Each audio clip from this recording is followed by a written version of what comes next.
আজকে বলবো ঋষি বাল্মীকির তার ভাবনা ও শিক্ষা। 1 নম্বরে তিনি বলেছেন অহিংসা, করুণা ও সত্য জ্ঞান তার এই রচনার মানব ধর্মের মর্ম প্রকাশ করেছে।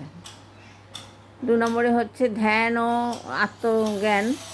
তিনি আত্মজ্ঞানের তিনি শিখিয়েছেন জাগতিক দুঃখের মুক্তি আসে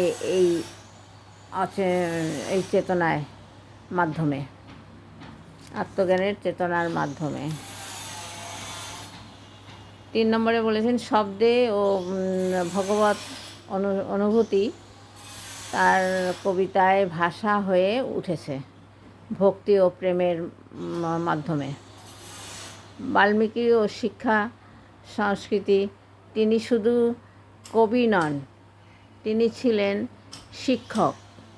বাল্মীকির আশ্রম ছিল প্রাচীন ভারতের অরণ্যে শিক্ষা ও সাধনার কেন্দ্রবিন্দু ছিল।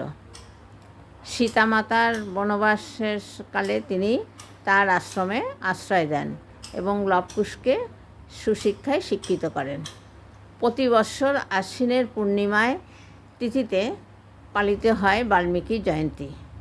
তার নাম আজও সর্বজনের কাছে সৃজনশীল, ধর্মীয় এবং আদর্শের প্রতীক।